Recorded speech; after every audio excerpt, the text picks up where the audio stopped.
तो यार वाले थोड़ा पीछे हो जाए, ये ऐसे पकड़े ना, सही इसका नजर आ जाए ना। लोगों नीचे रखे जेब दे देना यार। मैं जी आ गया जी सबको। मैं जी ये यहाँ पे आज कहना चाहूँगी कि मैं इसकी अपील जो है वो कोर्ट्स में करूँगी कि मुझे प्रेस कॉन्फ्रेंस करने से यहाँ पे रोका गया है। इलेक्शन कैंपेन का आगाज़ हुआ है और ये मेरा जमहूरी हक है कि मैं यहाँ पे अपनी कैंपेन का आगाज़ करूं और यहाँ पे कोई भी बंदा खड़ा हो सकता है। आप इलेक्शन लड़ सकते हैं, मैं इलेक्शन लड़ सकती हूँ, कोई भी नुमाइंदा। ये क्या तरीका है कि आप प्रेस क्लब को ताले लगा दें किसी के कहने के ऊपर? और मैं इसके ऊपर बिल्कुल मैं अभी प्राइम मिनिस्टर साहब को भी ये बात बताऊंगी, सीएम पंजाब साहब को भी एप्लीकेशन जाएगी, डीपीओ को भी जाएगी और उसके बाद यहाँ के डीसी साहब को भी जाएगी कि यहाँ पे प्रेस क्लब पे आप देखें ताले लगाए हुए हैं कि हम अंदर ना जा सकें। यहाँ तो अजीबो गरीब सा माहौल हुआ है जो आप लोग बता रहे हैं कि जी फराज साहब की बिना पर या फैसल चौधरी के कहने पे या आपके ये शहबाज भट्ट के कहने पे या फौक शेरबाज के कहने पे, किसी के भी कहने पे, ये एक मेरा जमहूरी हक है कि मैं यहाँ पे आके अपने मियाँ का जो उनका जो केस के जो मसाइल हैं मैं आवाम के हक में आवाम के सामने उनका रखूं बयानियाँ कि क्या बयानियाँ है और फिर हम इसको चले लेके आगे। लेकिन आई एम सरप्राइज्ड कि यहाँ पे अब मैं जब आई हूँ तो इन्होंने यहाँ पे ताले लगाए हैं और बैनर उतरवा दिए हैं मेरे। अच्छा मैडम, आप खातून हैं और बीइंग अ फीमेल जर्नलिस्ट, मैं जेहलम की डिस्ट्रिक्ट की वाहिद खातून जर्नलिस्ट भी हूँ और हम डिस्ट्रिक्ट प्रेस क्लब की जानिब से आपको यहाँ पे वेलकम भी करते हैं और यहाँ पे हमारी सारी सहाफ़ी बरादरी जो है वो मौजूद है।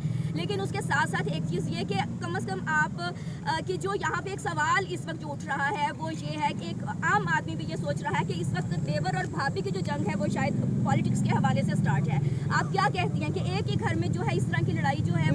मेरी किसी से देखें कोई जंग नहीं है। मैं फवाद साहब का पैगाम यहाँ पे लेके आई हूँ उनकी इजाज़त से, उनके कहने पे। मेरी किसी से कोई जंग नहीं है। आप जंग का आगाज़ आपके सामने है किसने किया है जी? मैं तो यहाँ पे मैंने तो कोई जंग का आगाज़ नहीं किया। लेकिन आप लोग सारे जब हमारे जर्नलिस्ट भाई बहनें सब बता रही हैं कि किस ने, क्योंकि आप लोग यहाँ के रिहायशी हैं और हम भी हैं, ये कहना कि जी मैं यहाँ की रिहायशी नहीं हूँ और मुझे पता नहीं है जेलम का 2018 में भी मैं अपने मियाँ के साथ थी और मुझे पता था कि कहाँ कहाँ कैंपेन करनी है। और अब मेरी ये सारे ख्योड़ा और प्रेस क्लब पीडी खान वालों को भी वार्निंग है कि अगर आप लोगों ने प्रेस क्लब बंद किया और अगर आप लोगों ने मेरा जमहूरी हक मारने की कोशिश की तो फिर आप देखेगा कि अदालती कार्रवाई आपके साथ क्या होती है। मैडम, फवाद चौधरी साहब किस जमात से इलेक्शन लड़ेंगे? देखिए अभी तो आप ये देखें, हम जो अभी आए हैं यहाँ पे हमने यही ऐलान करना था कि अभी वहाँ मैं एज आज़ाद हैसियत उनके साथ इलेक्शन यहाँ पे लड़ने आई हूँ और वो देखें अभी डिसाइड करेंगे कि हमारे पेपर्स इंशाल्लाह नॉमिनेशन पेपर जमा होंगे। और मैं यही चाहूँगी कि मैं जिस दिन आऊँ नॉमिनेशन पेपर जमा कराने, आप लोग सब मेरा साथ देंगे वहाँ पे आके।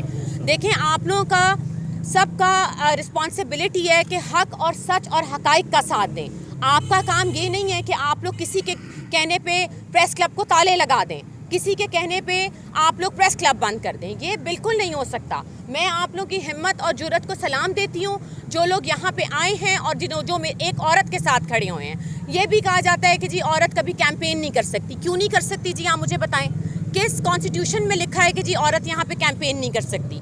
मेरे खिलाफ वीलॉग हुआ कि जी औरत आ रही हैं, कैंपेन नहीं हो सकती। आज आ गई औरत, यहाँ पे हिस्ट्री टूट गई है। मैं यहाँ खड़ी हूँ और मैं यहाँ से आज बाकायदा ऐलान करती हूँ कि यहीं से ऐलान होगा हमारे फवाद चौधरी साहब के इलेक्शन का आगाज़ और कैंपेन भी होगी। रोक सको तो रोक लो। फवाद चौधरी साहब जेल में है, अगर ये भी हो सकता है कि वो नाअहल हो जाएं तो कवरिंग कैंडिडेट के तौर पे आप कागजात जमा कराएंगी या उनके गुबाई जमा कराएंगी? ये अवाम फैसला करेगी कौन कराएगी। ये हमारे जेलम की अवाम फैसला करेगी कि वो किसको सपोर्ट करती है। इन हथकंडों के बाद जेलम की आवाम के सामने है कि एक औरत के साथ जो सलूक किया जा रहा है वो अनएक्सेप्टेबल है। मैं आपको बताऊं अनएक्सेप्टेबल। लेकिन कोई नहीं। मैडम, कह सकते हैं कि आप आज़ाद हैसियत से इलेक्शन लड़ना चाह रहे हैं, कल कोई मुश्किलात या कोई आप हर लिहाज से हर जो है उसके लिए तैयार हैं? नहीं, देखें अभी तक तो हमने यही कहा है कि हम पुरअमन अपनी इलेक्शन कैंपेन करेंगे। हमारी किसी इदारे के साथ हम उनकी इज़्ज़त करते हैं, हम कानून के दायरे में रह के अपनी कैंपेन का आगाज़ करेंगे। मैंने कोई तसादुम किसी से नहीं करना।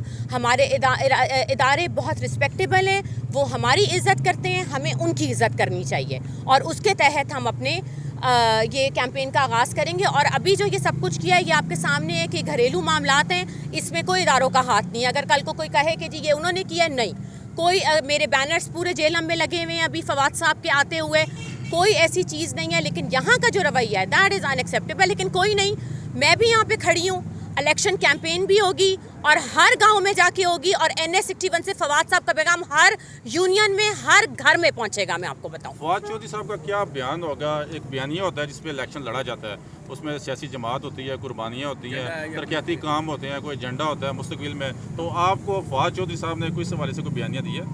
बयानिया हम आपको बताएंगे जब हम जैसे जैसे जल्द से हम अपने करेंगे। अभी तो उनका बयानिया यही है कि वो जेल में, आपको पता है अभी उनकी एंटी करप्शन से 2 लाख रुपए के मचलके के तहत उनकी बेल मंजूर की है, लेकिन उनके बहुत से मुकदमे हैं जिसमें वो इश्तिहारी भी हैं और आपको पता है वो जेल में हैं। तो जितनी भी मेरी रसाई उनके साथ है, जितना भी है, मैं यहाँ पे उनके कहने पे आई हूँ, मैं यहाँ पे उनकी नुमाइंदगी करने आई हूँ। तो जिसका इलेक्शन है वो जिस मर्जी को नॉमिनेट करे, इसमें आपको इनसिक्योरिटी क्या है? आप लोगों को तो मेरे साथ खड़ा होना चाहिए कि एक औरत आई है और हम उसका साथ दें, यहाँ पे खड़े होके कि वो अकेली आई है और हम उसका साथ दें। देखें, इलेक्शन चाहे PTI का है, चाहे नून का है, चाहे IPP का है या किसी और सियासी जमात का है, हर किसी को राइट है यहाँ पे बात करने का, हर किसी को राइट है।